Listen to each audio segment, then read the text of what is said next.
So I'm Cody Horton. Like I said before, we're going to do this webinar. It's going to be live today. We will have the recording available on our YouTube channel.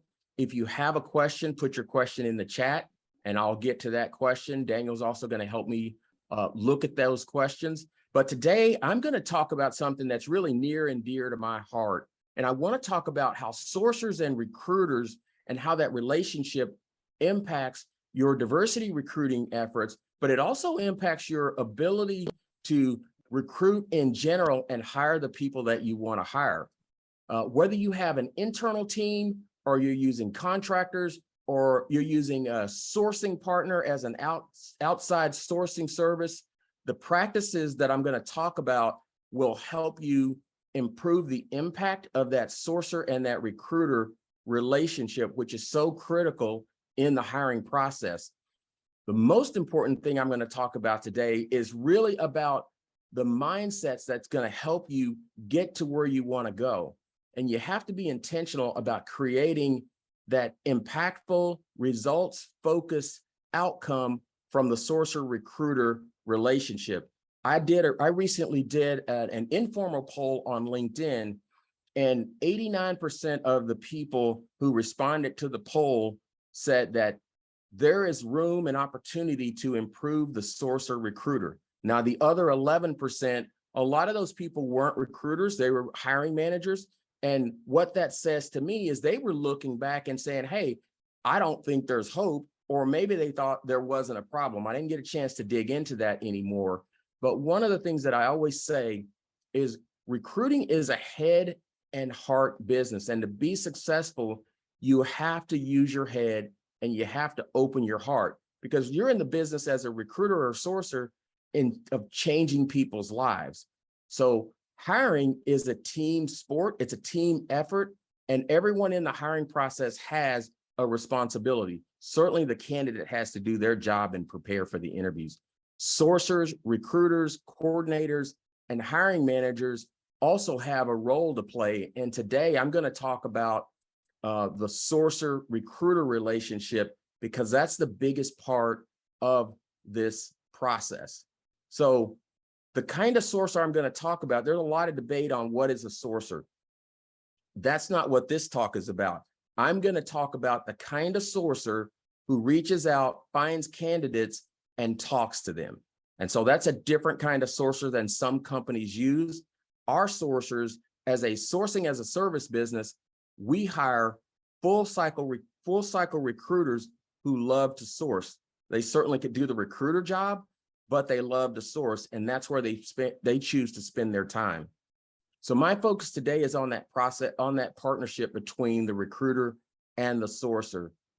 If there's no partnership, you're going to have limited success. And I'm sure most people have seen that in their recruiting efforts, and certainly in your diversity recruiting efforts, that partnership is so critical. So today I'm going to share information that'll help you define and clarify the recruiter and sourcer role, align the goals and responsibilities of your recruiters and sourcers. I want you to hire the right profile for sourcers and recruiters, because that's going to make a huge difference.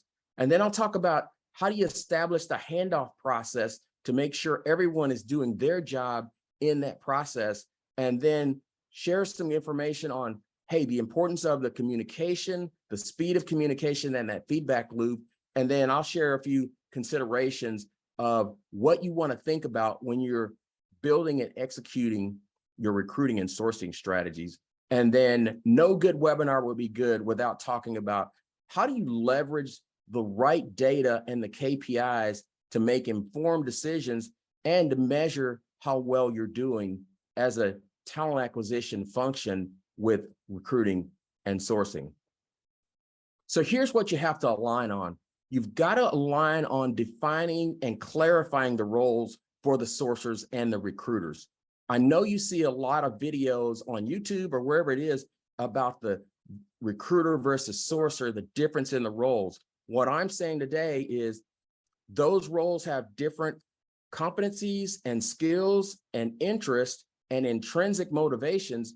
And in this case, the sourcer's main job is to support the recruiter in their hiring efforts and make that recruiter look like a rock star. The sourcer is going to reach out to those initial candidates, have a conversation with them, get them screened, and then they're going to submit those candidates to the recruiter.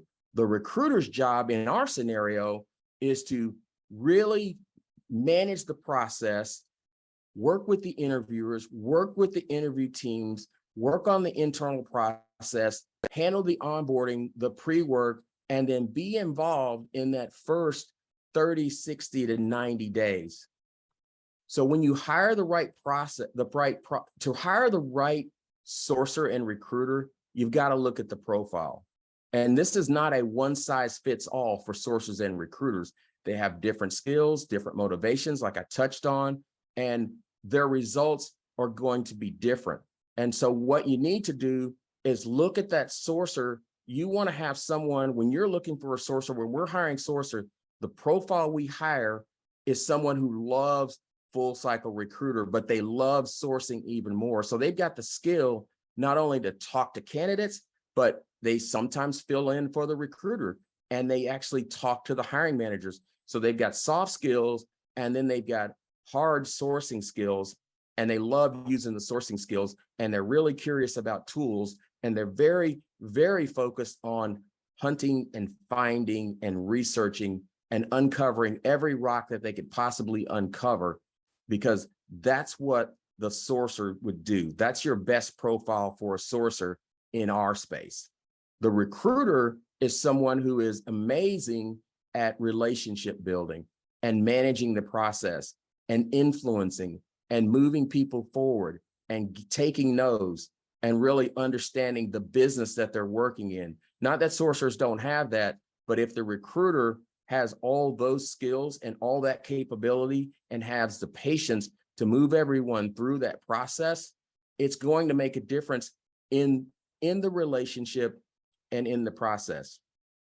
One of the things you want to do with this recruiter-sourcer relationship is clearly define where does the sourcer job end and where does the recruiter's job start, and how do you work through the handoff. And one of the things I suggest is that you establish and map out your process. You want to make sure that there's clarity in the handoff. I know this sounds like the basics, but sometimes it gets kind of murky and you don't have the clarity that you need to understand who's responsible for what, who owns the candidate, what are the rules of engagement, who gets the credit, is it the sourcer or the recruiter, who has to track the job, right? Who sets the plan for the sourcer, who sets the goals, who sets the expectations, where does the prioritization come when it comes to what roles you have to work on. So spend some time with your sourcer and your talent acquisition leadership team to clearly define and map out what that process really looks like. The other thing that's critical is the communication feedback loop. You want to make sure that you create an SLA. My advice is that you create an SLA for every role. If that's not practical, create the SLA for every job family, because that should be treated like a living document, and it's going to be adjusted depending on the role, depending on the market, depending on the candidate profile and the availability of candidates, whether you're going for a diversity play or whether you're just trying to fill a role right away. My recommendation is that you always create that SLA and have that, and don't wing it, right? When you're in the communication stage, don't wing it. Build the relationships with recruiters and sourcers and have that back and forth, have collaboration with each other, meet some of the things that you want to do. And this is where sometimes it falls down. The recruiter does the intake with the hiring manager, but the sourcer just has to take the notes that the recruiter gave them. In order to build a stronger partnership, I recommend that the sourcer, when possible, is part of the intake meeting, because the sourcer is going to be thinking about it from a different perspective than your recruiter. And in that intake, the sourcer may ask questions that the recruiter didn't think about asking because they're already crafting their sourcing strategy. The other thing that you want to do is strive to make each other look good. If you're a sourcer, try to make your recruiter look like a rock star. If you're a recruiter, try to make your sourcer look like a rock star and communicate that back to your hiring leaders, your interview teams, and your partners so that you're working together in cohesion and not at odds. Because sometimes it's easy to blame a sourcer or it's easy to blame a recruiter. And so make sure you're working together to really have a team focus as you're moving forward with trying to make hires. The other thing you should do is have empathy for each other and don't play the blame game, and give that credit and keep your eye on the ultimate goal. Is it's hiring great candidates. The other thing that's important is to schedule a regular check-ins with the sourcer and the recruiter, and certainly with the hiring manager. But one of the things that's going to be powerful at the very beginning is to make sure that you're recording the intake. If you record the intake, no one has to guess what was said. You can go back and you can play it again and you can listen to it again, especially in cases where you have to get other sourcers involved in the process. And now they're going to have to depend on what you captured versus the actual intake. So when you start that sourcing process, you're going to do the intake. Recruiter's going to drive setting up that intake. The sourcer is going to attend that intake. You're going to record it. Then you're going to go out as a sourcer based on what you heard and find calibration candidates. You're going to get those back to the recruiter, or it might be directly to the hiring manager, or both. But you want to calibrate to understand and make sure you're on the same page with the candidate, with the talent, and be able to look for the right profile. In a lot of cases, the hiring manager will have an ideal profile. Ask them for the profile that they think is the best profile they've ever seen, because a picture is worth 1,000 words in this process. And that just saves you time and it saves missteps. But you also could get insight from that hiring manager on things that might not have been mentioned, but it's a transferable skill set that the hiring manager would know about. So when you send over those calibration candidates, make sure that you get the feedback from those hiring managers and the recruiter, and really just maximize communication. In fact, I would say between the sourcer and recruiter, they should be over communicating. You should be doing weekly check-ins, and I suggest a meeting where the sourcer generates the pipeline report, regardless of whether the candidates have responded, and you give them all the pipeline in the process. One of the best practices that we use as a sourcing as a service business is we give our clients all the pipeline so that they know every stage and everything that's happening. That works really well with recruiters, because now the recruiter is in a position to be a trusted advisor to the hiring manager and to be able to know what's happening at every stage in the process. And so you're leveraging that information to make your recruiter be a trusted advisor and gain credibility with their partner. So I'm going to pause for a second and look and see if I saw some questions come in. One of the questions is from Marlon. It says, for the purpose of this webinar, can you define diversity, please? Yeah. So, and I've done a number of that's a great question. I've done a number of webinars on diversity sourcing, the techniques for diversity sourcing. So when I look at when I define diversity, I'm defining diversity very broadly. Diversity means you're trying to get people who are different. And I can't talk about diversity without talking about inclusion. So on the inclusion part, you're trying to make sure all those people from different backgrounds, whether it's gender, whether it's ethnicity, whether it's social, whether it's orientation, whether it's ability or disability or neurodiversity, all that goes into the diversity bucket. And I have a list of all those things. It's not exhaustive, but it has a lot of information in it. Inclusion is making sure that your process and your company allows everyone to have a seat at the table, feel like they belong, and be part of the organization. And we can certainly go into more diversity, equity, inclusion, and belonging in other conversations. And we've got a whole bunch of recordings on that. And so that's what I mean by diversity. Now, every company has gaps that they're trying to fill when it comes to diversity. Some may be trying to get more Latinx people. Some may be trying to get more African-American people. Some may be trying to get more women. It depends.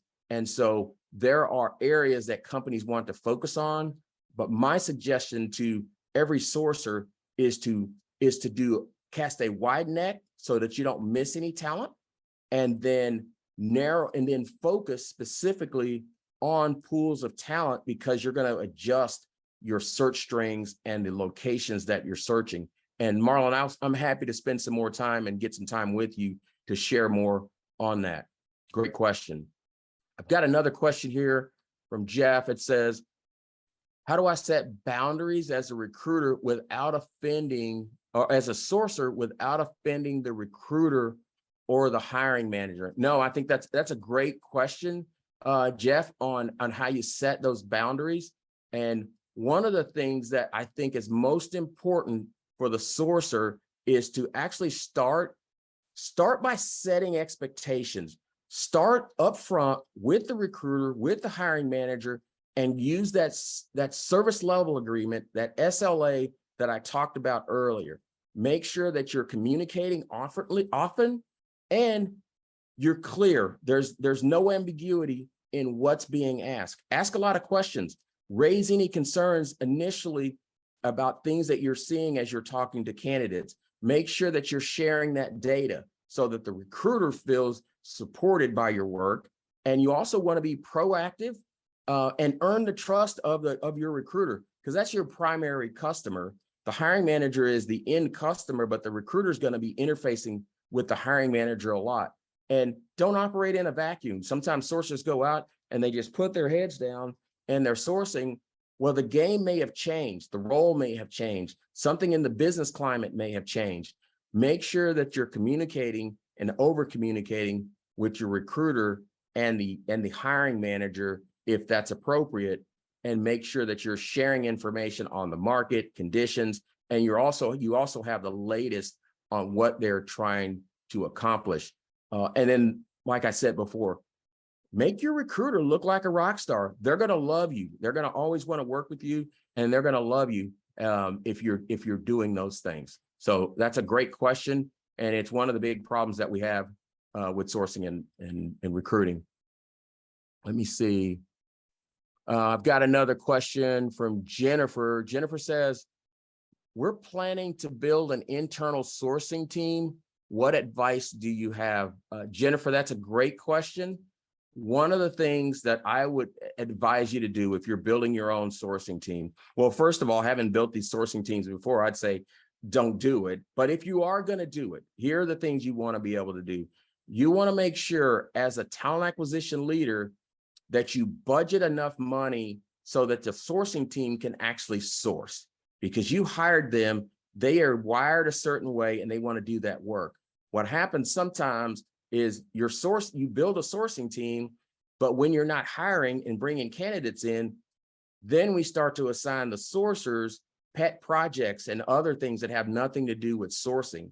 And you've got a problem on your hands, because now those sourcers are starting to get disgruntled with the work that they're doing. And so make sure you've got top-down leadership buy-in and money to support that sourcing team, so that you don't build a team that then falls apart. And I've seen a number of companies, big and small, build their own sourcing teams.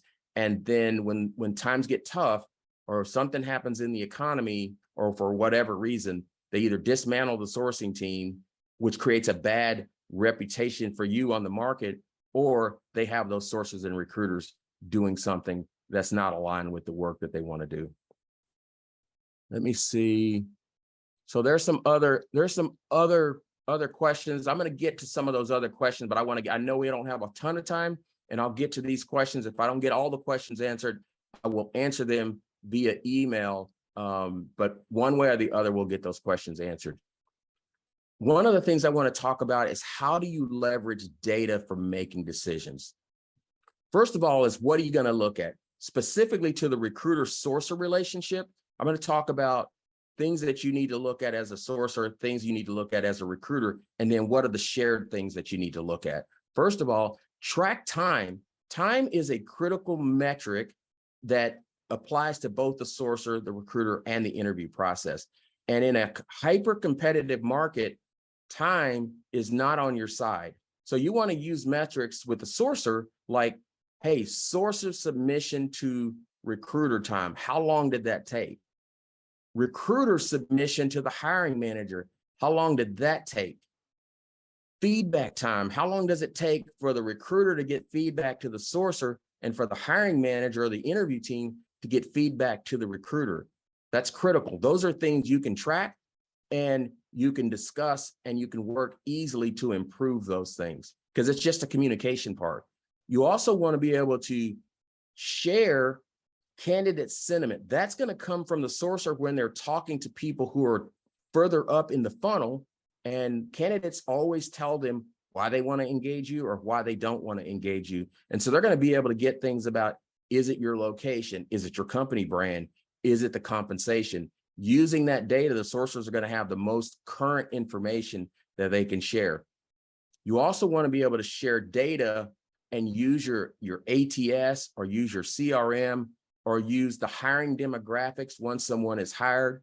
Use data like the source of hire so you can identify where your talent is coming from.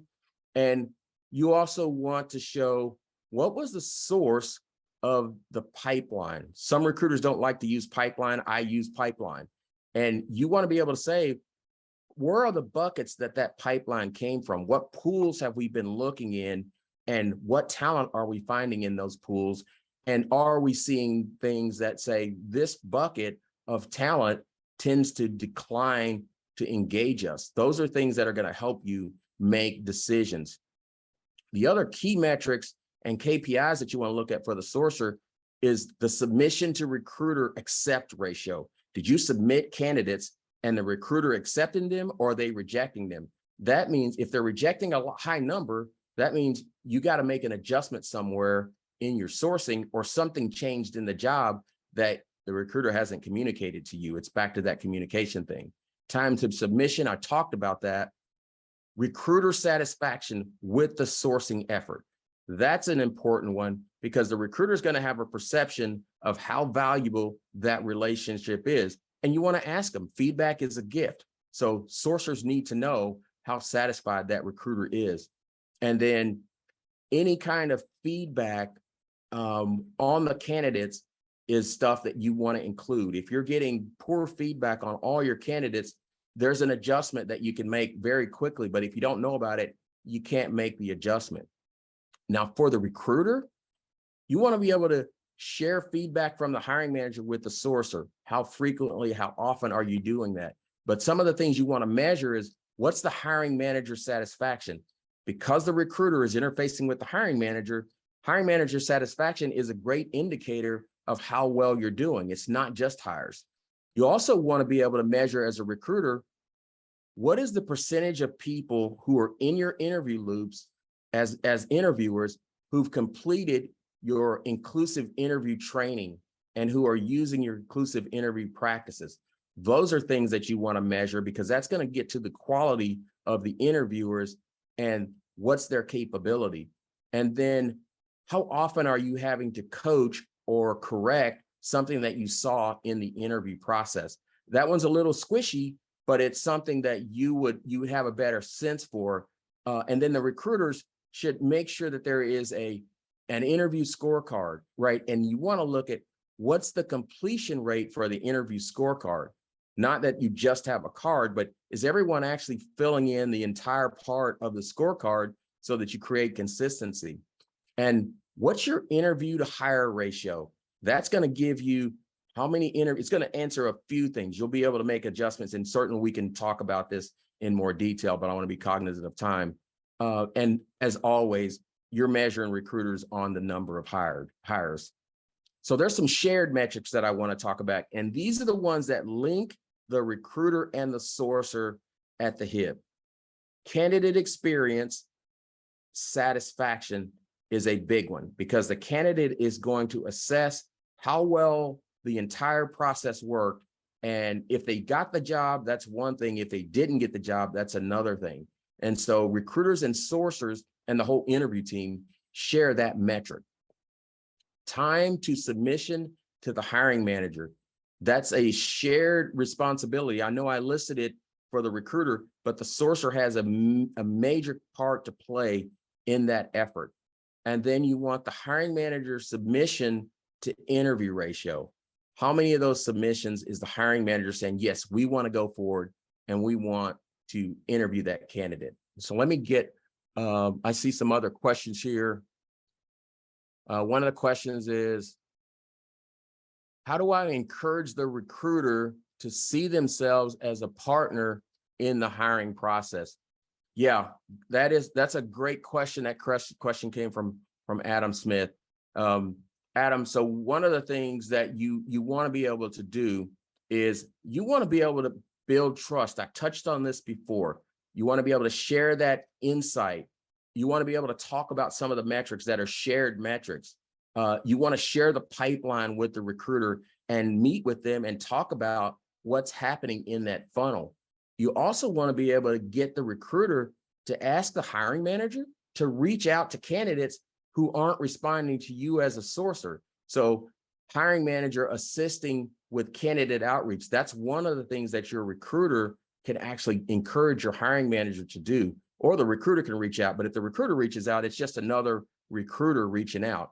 Where it might make sense for a recruiter to do that outreach and assist with the outreach is if you're using a third party or a contractor who doesn't have your company brand, but the best person to reach out to is the hiring manager. So the recruiter will own that influencing, and they'll trust and they'll feel more confident about being a trusted advisor.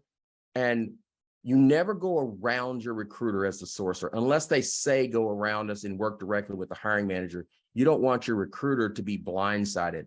So if they feel like you're always communicating with them, they can't help but to become a partner in the process because they're on the hook and they're responsible as well as the sourcer, and always offer to help them. That's one of the things that builds trust is when you're available to help. And as a sourcer, you're in a better position to help the recruiter because you've already got those skills of interaction. You just don't want to do that job all the time.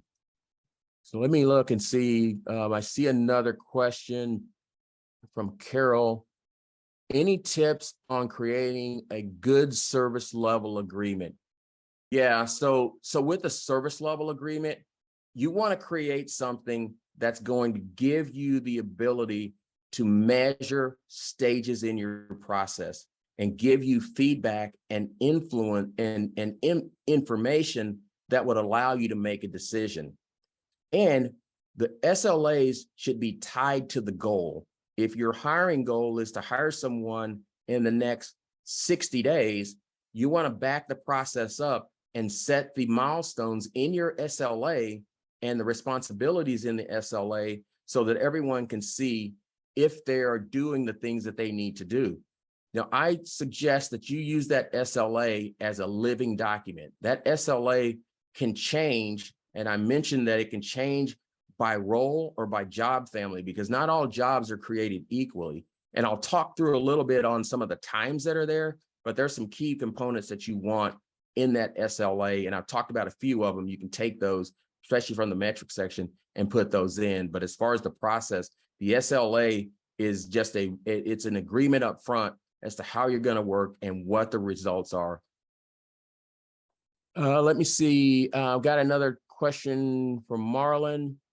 He said the culture of the company is defined by the behaviors that are rewarded. What are some of the strategies that you've seen help to reward sourcers and recruiters for building a diverse pipeline? Yeah, that's a great question. That's almost a full webinar. But some of the things that we've done that I've seen that have been successful is making sure that sourcers and recruiters are they're responsible for making sure that they find the talent. The sourcers find some people. The recruiters are then making sure that there is an inclusive interview approach. Some of the rewards might be, sometimes it's a hiring reward, right? It's not paying for a quota, but if you put it in the goals that X percentage of your hires should be in a range, and I don't say put a specific percentage on it, but you want to have a range that says these roles have this addressable market, and we want to make sure that we're hiring either at market or above the market. And so the range could be, 20% to 35% or whatever you want in a specific demographic, because that's the addressable market for that role.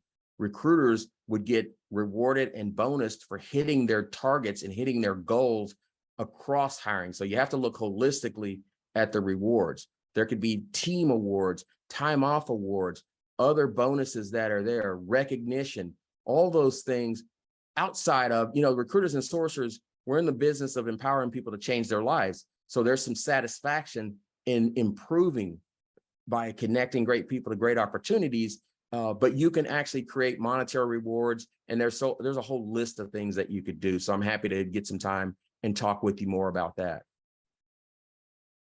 I know we're a little over time, so I want to touch on a few things. And one of the things that I'm going to put together for the people who attended this webinar is I will put together a sourcer recruiter checkpoint on here's what the duties of the sourcer are, here's what the duties of the recruiter are, and I'll make sure that we get that out to everyone who attended this. But I want to hit on a few things because this gets down to how do you get alignment, some of the things that should be in your SLA, and I'll just get to these. When you do an intake, so there's the intake, there's the calibration of the candidates, there's the feedback that comes back from the recruiter or the hiring manager, and then the heavy sourcing happens.